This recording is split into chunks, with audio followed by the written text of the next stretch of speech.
Hi friends, it's Lena. Welcome to my newest process video on this super snowy Saturday. There's a foot of snow on the ground. I'm not going anywhere, so I am painting all day. And this morning I decided I would record myself painting these abstract watercolor landscapes that I've been tinkering with since last night. I took a Skillshare class, and I'll put the link for it down below. I used a couple of the techniques from the Skillshare class, but I used some other techniques from other classes and things that I've just learned on my own to make this piece, because I really want to apply it to my own style and my own perspectives of, the scenery, the world around me.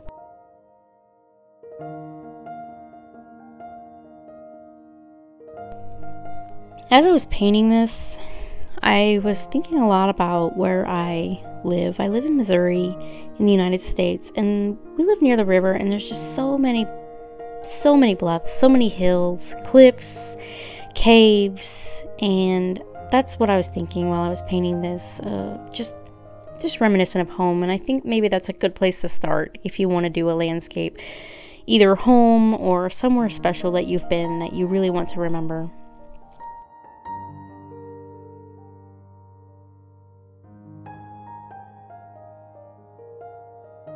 Right here, I'm using the water brush to add a little bit more water, because hot press paper does tend to dry a little bit faster than cold press, and I could also make some pretty cool textures whenever I do that.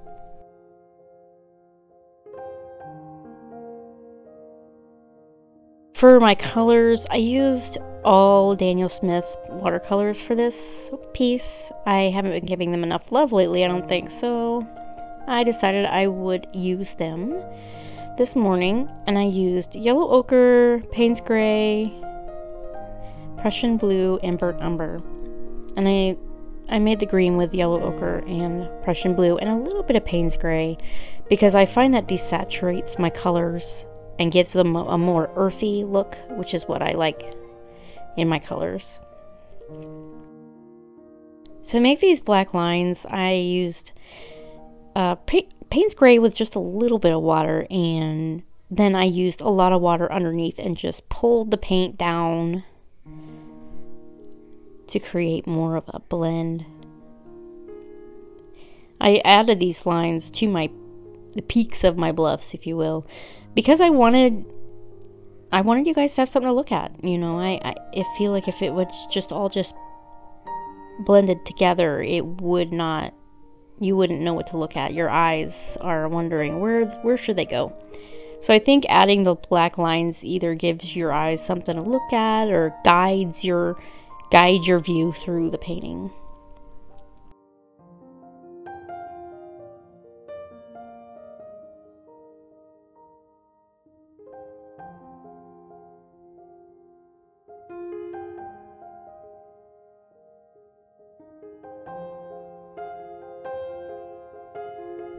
I did want to talk a little bit about the sky.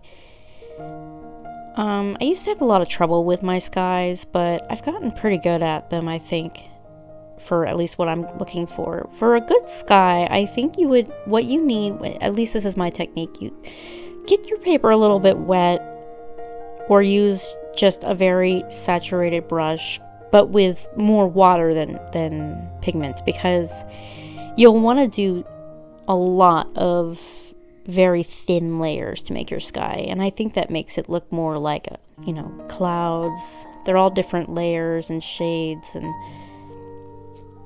I added a little Prussian blue in my sky because I used that blue to make the green, so I think it brought a little bit of unity to the piece. And I left some certain areas white in the sky, and made it a little dark on the top left because I kind of wanted it to look more like maybe a storm was coming, or maybe it was really foggy. My husband says this looks like shale, which makes me kind of giggle, but I do like that he thinks it looks like rock. It does kind of look like rock. It's really pretty. And you know, for me, it's like I said, it's the bluffs, and for you, it could be something completely different. And that's what I think I like about making abstract or semi-abstract paintings. You can get so many different perspectives and learn a lot about people just by what they see in something.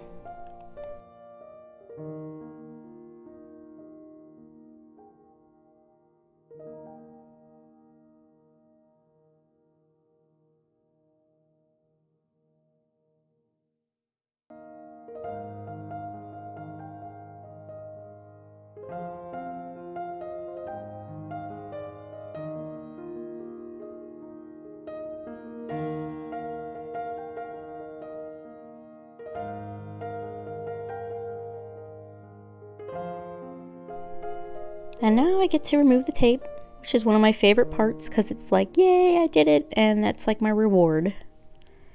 And that's my painting.